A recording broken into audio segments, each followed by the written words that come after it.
अब्दुल्ला मीत गुल साहब, इतनी हसास किस्म की मुज़ाकरात और गुफ्तगू और डेवलपमेंट जो है वो तो चल रही हैं, लेकिन इसके दरमियान एक बड़ा वाक़या हो गया है। अमेरिका में सदर ट्रंप की मौजूदगी में प्रेस डिनर के दौरान जो है वो फायरिंग का वाक़या हुआ है। ऑल्दो अमरीकी सदर इसमें महफूज रहे हैं, हमलावर भी पकड़ा गया है, लेकिन डोनाल्ड ट्रंप ने कहा है कि जो वाइट हाउस में फायरिंग है ना, मुझे ईरान के खिलाफ जंग जीतने से नहीं रोक सकती। और अपने नाज़रीन को हम ये भी बताएंगे कि 1981 में इसी जगह पर, इसी होटल में जहां पर इस दफ़ा फायरिंग का वाक़या पेश आया है, पहले जो साबिका अमरीकी सदर थे रोनाल्ड रेगन, उनको भी गोली मारकर ज़ख्मी किया गया था।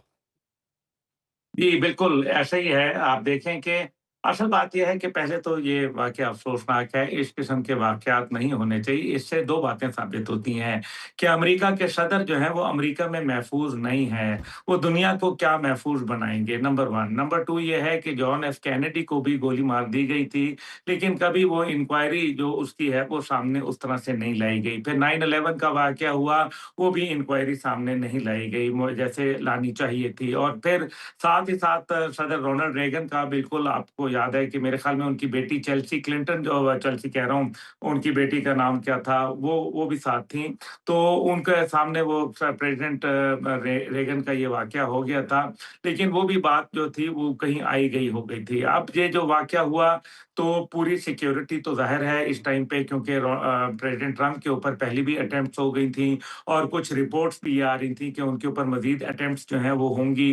तो फिर ये सिक्योरिटी का लैप्स होना, मेरे ख़्याल में ये एक बहुत बड़ा सवालिया निशान तो उनकी सिक्योरिटी ऐपरेटस के ऊपर उठाता ही है। लेकिन देखें, ये नताइज अख़ज़ करने में बहुत तेज़ हैं। आपको याद होगा कि 9/11 के अंदर अभी दूसरा जहाज़ टकराया नहीं था दूसरी बिल्डिंग से, लेकिन ये कहना शुरू कर दिया था कि ये अल-कायदा ने किया है। ये बात तो उनको कैसे पता चली, मतलब कौन-सी इंक्वायरी थी, कैसे पता चला, कैसा सिस्टम हुआ? तो आप इससे, मतलब मैं मज़ीद इस पे, ये सेंसिटिव टॉपिक है, मैं इस पे क्या बोलूँ? हाउएवर मैं ये समझता हूँ कि ये बंदा गिरफ्तार हुआ है, इंडिपेंडेंट इंक्वायरी होनी चाहिए, आज़ादाना। और किसी बेहतर है कि किसी अमेरिकन जुडिशरी के किसी सीनियर जज से ये इंक्वायरी करवाई जाए, ताकि दूध का दूध और पानी का पानी हो जाए। हमें ये भी मालूम है कि सदर ट्रंप इस टाइम पे 55% अवाम उनके मुआवज़े की बातें कर रही है। हमें ये भी मालूम है कि 55% अवाम ये कह रही है कि महँगाई के ज़िम्मेदार ये हैं। हमें ये भी मालूम है कि सिर्फ़ 33% लोग हैं, वो जंग के हक़ में हैं, बाकी सारे जंग के खिलाफ़ हैं। हमें ये भी मालूम है कि इस टाइम पे अमेरिका के अंदर जो इस टाइम पे जो रिपब्लिकन पार्टी है प्रेज़िडेंट ट्रंप की, उसके लोग वहाँ से इस्तीफ़े दे रहे हैं और टिकट जो है, पार्टी टिकट जो मिड टर्म इलेक्शन के लिए, वो वापस कर रहे हैं। हमें ये भी मालूम है कि आए दिन उनके ऊपर उनके इख्तियारात महदूद करने के लिए वो उन्होंने कहा हफ्तावार हम लेके आएँगे, ये जो क्या करारदाद लेके आएँगे ताकि उनके इख्तियारात महदूद किए जाएँ। और हमें ये भी जानते हैं कि सदर ट्रंप के ऊपर अमेंडमेंट 25 की बात की जा रही है और उसमें 24 कांग्रेसमैन ये कह रहे हैं कि जनाब, इनका ज़हनी तवाज़ुन जो है वो मुनासिब नहीं है। इस वजह से इनके खिलाफ जो इनके इख्तियारात महदूद करके इनके इख्तियारात मुंतकिल किए जाएँ नायब सदर जेडी वेंस को। तो ये वो तमाम बातें हैं जिनको अगर सामने रखा जाए तो हमें ये भी नज़र आ रहा है कि हालात अंदरूनी सतह के ऊपर डोनाल्ड ट्रंप साहब के काफ़ी कमज़ोर हैं, उनकी पार्टी के लिए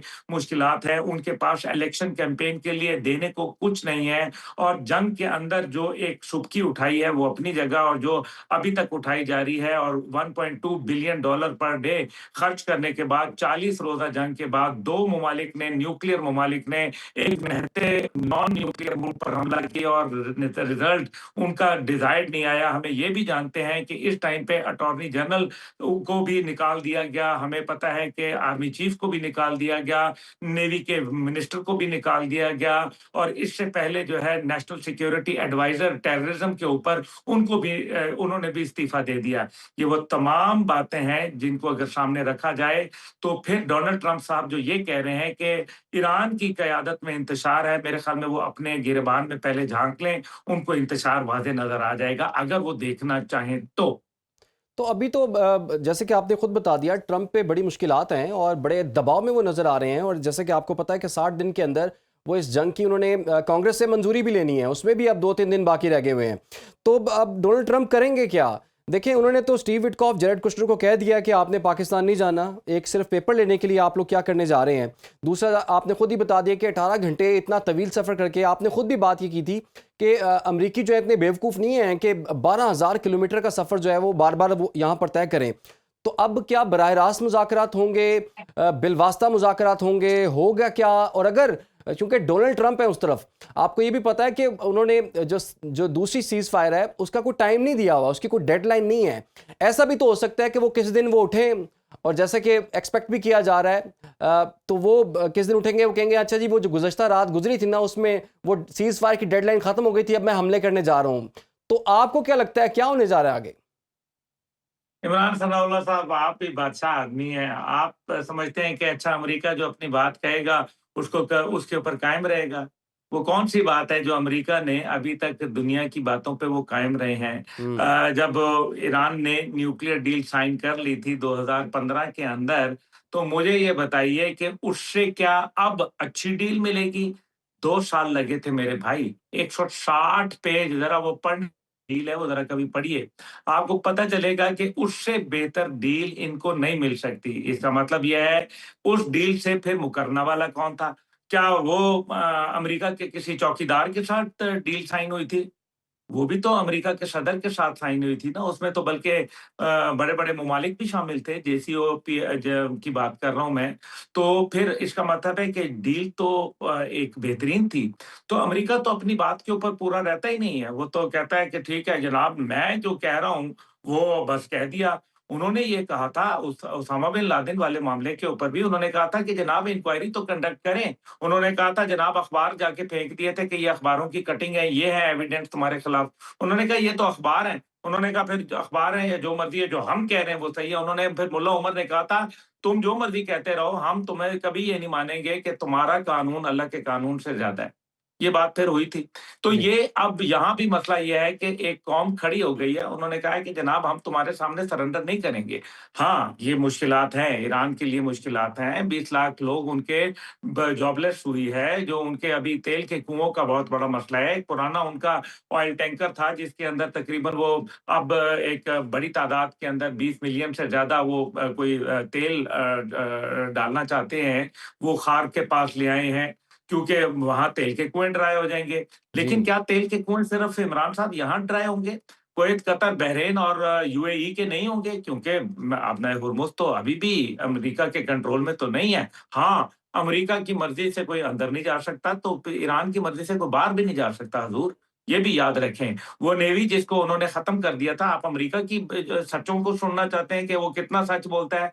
वो तो नेवी को ख़त्म कर चुका था उनकी, तो ये क्या समुद्र से बाहर निकल आई हैं तिलिस्मे में होशरुबा की कहानियों की तरह कि वो दोबारा नेवी जो है वो बाहर निकल आई है। वो पहले पायरेट्स ऑफ द कैरिबियन तो सुना था, ये क्या पायरेट्स ऑफ द अरेबियन है? तो मतलब आप देखिए ना, तो न उसके ऊपर झूठ बोला।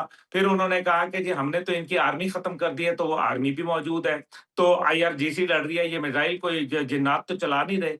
फिर उसके बाद उन्होंने कहा कि जी हमने तो वो रिजीम चेंज कर दिया। कमाल है यार, आपने उनके उसके वालिद को शहीद करके उसके बेटे को आपने लगा दिया, तो आप कहते हैं कि जनाब रिजीम चेंज हो गई, बल्कि बेटा तो पहले से ज़्यादा खतरनाक साबित हुआ है आपके लिए। तो ये इनकी बातें जो है ना, ये सिर्फ़ सुनने के लिए होती हैं। इनको एक कान से सुनें और दूसरे से बाहर निकाल दें। ये डील करेंगे, इनके पास मजबूरी है। ये चाइना जाएँगे, चाइना जाने से पहले ही वो दौरा मौखर हुआ है। अब अगर वो मई के अंदर जाएँगे तो क्या लेके जाएँगे उनके पास? कि हम्म। जनाब हम जंग में अभी तक हमारा कोई फैसला नहीं हुआ। हम जो है वो पूरी दुनिया का सलामती को खतरे में डाला हुआ है।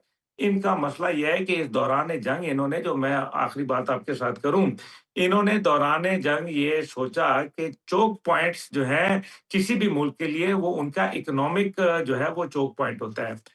अब आप देखें, गौर करें, इन्होंने यहाँ वो आबनाए हुर्मुज़ जो खुल चुकी थी हमारे आसिम मुनीर साहब की वजह से, उसको इन्होंने बंद किया, क्योंकि कहीं ऐसा ना हो कि चाइना को इससे फ़ायदा हो जाए। आबनाए मलाक्का के ऊपर, जो स्ट्रेट्स ऑफ मलाक्का है, उसके ऊपर अचानक इंडोनेशिया ने कहा कि हम टैरिफ लगाएँगे, जहाँ 80% ट्रेड चाइना का गुज़रता है। जी। तो इसका क्या, बिल्कुल। और 2024 और 25 में उन्होंने बाकायदा नेवल एक्सरसाइज़ अमेरिका के साथ मिलकर की है। और वो एक लंबा प्रोग्राम है, वो फिर कभी आपके साथ करूँगा पूरी तफ़सील उसके साथ। तो वो भी अभी एक समय आ गई बात। अच्छा, तीसरा चौक पॉइंट जो है वो ताइवान के साथ 180 किलोमीटर की जो भावना है, उसके ऊपर भी आपको याद है जंग से पहले तो कितनी वहाँ टेंशन बन गई थी कि किसी टाइम पे भी ये कहा जा रहा था कि चीन और अमेरिका के दरमियान में कोई गड़बड़ हो जाएगी। उससे पहले नैन्सी पेलोसी आई थी, याद होगा, तो उसको जहाज देने पड़ गए थे, उसके जहाज को एस्कॉर्ट करने के लिए अमेरिकन्स को, क्योंकि उन्होंने चाइनीज ने कहा था कि हम शूट डाउन कर देंगे। तो हम्म। ये आलम आ चुका था। तो ये 3 चोक पॉइंट्स हैं हजूर, जिसके ऊपर अमेरिका के अब लोगों ने ये सोचा कि ओहो, ये तो जंग जो है ये एक नया रुख भी इख्तियार कर सकती है। तो ईरान तो बहाना है, असल निशाना जो है वो चाइना है। बिल्कुल जी, असल निशाना तो चाइना ही है और सबको पता भी चल चुका हुआ है ये।